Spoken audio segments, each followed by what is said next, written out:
Welcome to the Mike Litton Experience podcast. Mike has over 31 years experience in real estate, finance, and investing. He's passionate about being a father, a teacher, a realtor, an investor, and a leader. Everyone has a story, and our passion is to help them tell it. And now, introducing the host of the Mike Litton Experience, Mike Litton. So what can you expect from the Mike Litton Experience? You can expect stories that will inspire, motivate, advice that will sharpen your focus, and expert information on real estate, finance, and market conditions. Rocky Ryder, thank you so much for being our guest on the Mike Litton Experience. I cannot thank you enough for taking time out of your schedule to do this. I'm so excited to talk with you about your life story.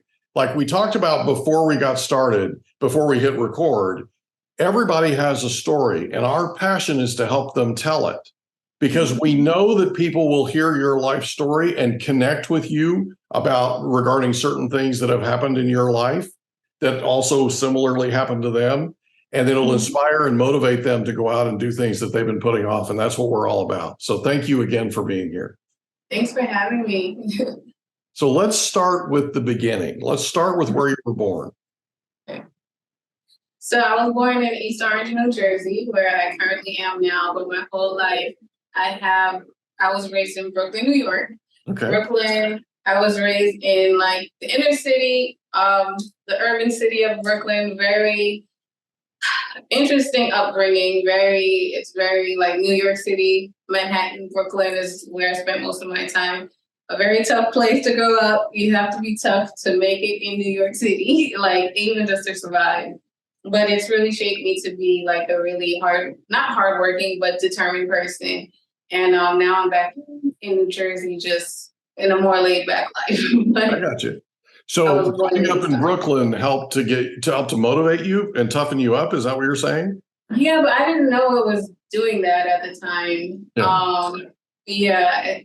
I didn't, like, when you grow up in New York or in Brooklyn or in New York, whatever, it's almost like everyone is very, it's like everyone is shaped by like speed. Like everything is just so fast, and everything revolves around work and getting things done and, making money and paying bills, and everything's very fast, and there's very little time for it. You rarely see people just like appreciating life or taking a walk for the sake of taking. Everything is like schedule. It's very competitive in Brooklyn and New York. The industries are competitive there. Any industry you work in, everything's a competition. Everything is, like you have to be tough, really. So that's what raised me. So what was your favorite thing about growing up in Brooklyn? My favorite thing about growing up in Brooklyn was, it was honestly, I liked the way I don't know how to explain it, but I liked the look of it. I like the aesthetic of it. I think it's it almost looks like a movie set sometimes to me, or like a Spike Lee movie. You would see how he depicts, for example, like downtown Brooklyn, or I can't think of the neighborhood right now. Certain neighborhoods that he depicts, I feel like they're very accurate depictions of Brooklyn, and I just like it.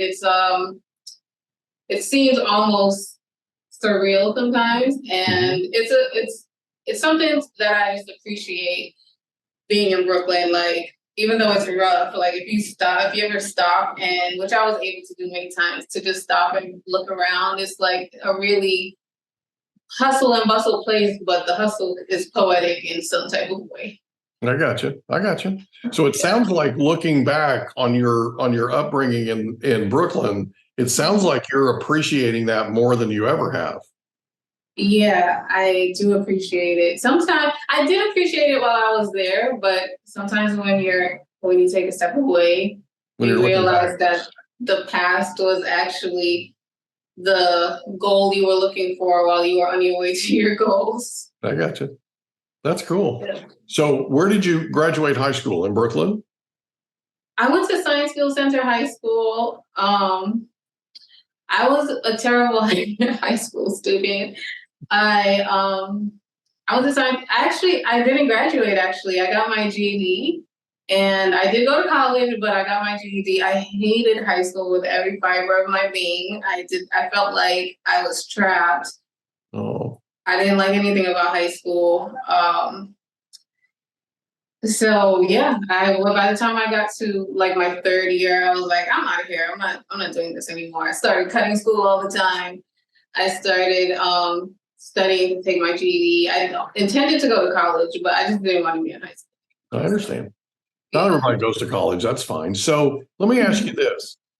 Mhm. Did you have a favorite subject in high school? I mean, I know you didn't like high school, but was there a I subject did. that you liked the most? I did. I liked math and I liked English. They Cool. were both my favorite.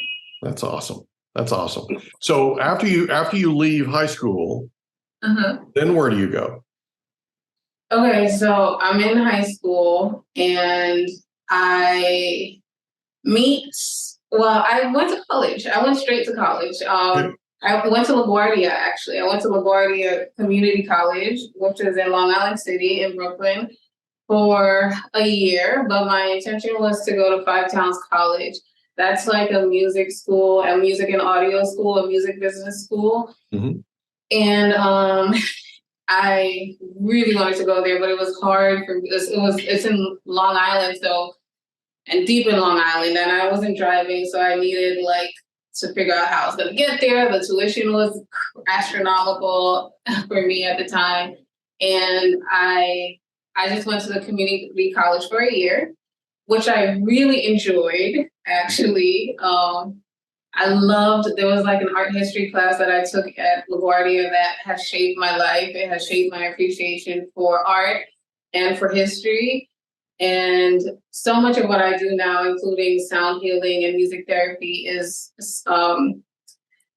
basically inspired by that art history class because it taught a lot about how the ancients, a lot of our ancients, people who came before us, how they used math and how they used geometry and science to create art and to create beautiful things. Something that impresses me to this day. If I drive by a cathedral, I'm admiring it. And, if I see something that is beautifully created, like architecturally, it's something I really love. Oh, And that was LaGuardia. that's cool. So you go to LaGuardia for a year, and then where did you go? Then I went to Five Towns College. So you did go. I did go. Yeah, I did Okay. go. I stayed there I got my bachelor's degree there, but I did it super fast. My only regret with Five Towns was that I was in such a rush to leave. Like I just wanted to graduate. One of the lessons I learned in life was to appreciate what you're doing while you're doing it. So I didn't really I don't have a lot of memories of Five Towns besides like trying to go to school, trying to pass my test, pass my best, do everything that needs to be done. And I left. I graduated quickly. I graduated in I can't remember. I think it was like either 2 or 2.5 years I stayed there. Wow. I do remember I did enjoy, we used to have studio sessions that that were mandatory for every semester. Like we had to do group projects with each other. And I do remember that. That was something I really loved. Like that was fun. Yeah. That's cool. So you graduate from Five Towns. Mm-hmm. Then where do you go? So I started working for I believe it was like an independent, like it was 2 individuals I was working for in the city around 34th Street in Manhattan, where they had like a studio and an event space. And they basically, I don't know exactly what their vision was, but there was a young lady there who was wanting to learn how to record her own music, and I was working for them and just teaching her how to use like the recording software and how to record her music and stuff like that. So I was working there for a while, my first job out of college, and that was that experience. After that, I actually started working for a church, a nonprofit organization and church that was my childhood church, and they needed an audio person at the time. So I ended up working there, and I ended up staying there for way longer than I intended, working there for like the entirety of my 20s. And wow. yeah, and then after I left there in about 2018. Okay. And in 2019, I think it was. So then where did you go? So actually from there, I started, I would pick up a job here and there, but that's where I started working on my own music. I started I actually started selling, like I created a store, like an online store to sell sound healing instruments that I literally just last week converted, and I'm working on something new with that. But I started working for myself because I enjoy working for myself. I'm a very entrepreneurial person. I started making music. I got my certification in sound healing. And I was doing audio and music all those years. And when I left there, I just got the sound healing certification. And I started doing what I'm doing now. So tell us about what you're doing now. So I know that this is fascinating stuff for me. So you use sound music, right? Yeah. To help people with their mental health. Is that right? To help people with their mental and emotional health. Yes, that's right. Okay. So how do you work? Like, do you sit with somebody and figure out what their favorite music is? Do you try different modes of music with them? How does that? Absolutely. So I create music. My favorite genre, well, I can't say my favorite, but the music I listen to the most is R&B and hip hop. And the music I create, it has sound healing in it, but it's R&B and hip hop, like, okay, so let's start from the beginning. So Okay. Sound healing it's really just a tone. It's really the tones that, it's just one tone, one note that you can hit, or that you can strike, or that you can simulate, whatever. And the tone itself, the frequency itself is what I don't want to use the word heals, but it's what it is it's what aligns you with the natural sounds of the earth. And Okay. I say this all the time, but you're a natural being, I'm a natural being. So if you hear tones that are natural to the earth, like our body just resonates with it. And it could cause us to relax. It could cause us to like have alignment within our bodily systems and things of that nature. Okay. So basically, if you were to go to a massage therapist and they're playing sound healing music, they could add soothing instruments and all of that, but really what it is it's the tone that's embedded in it. Okay. That's what's healing you. Okay. Or that's what's contributing to the relaxation and to the emotional wellness and stuff. And so therefore, you can put that tone in rock music, you can put that tone in hip hop music, you can put it in anything. You could listen to just the tone. Like I do that sometimes. I would just have a tone playing on my phone while I'm working, and I said this the other day to someone, what it is that the tone itself is, I just said it, it's aligned with a natural frequency. And so just like how if you were to have like a plant, and there's a science that says if you speak positively to a plant, those vibrations will, after some time, you'll see that the plant grows. Mm-hmm. And if you speak negatively to a plant, after some time, those vibrations the plant is receiving, you'll see that it will not grow as quickly as the plant that is receiving positive vibrations. And so really what it is it's the tones are just creating positive vibrations around you. So by tone, are you saying note? Notes, yes. Okay, so like a C or a C flat or... Absolutely, yeah. Okay, exactly. Okay. When I was growing up, I played piano and violin and all that kind of stuff, right? Yeah. When you talk about tones, I'm hearing notes. I'm hearing, right, like a B flat or something. You know what I mean? You're right. You're absolutely right.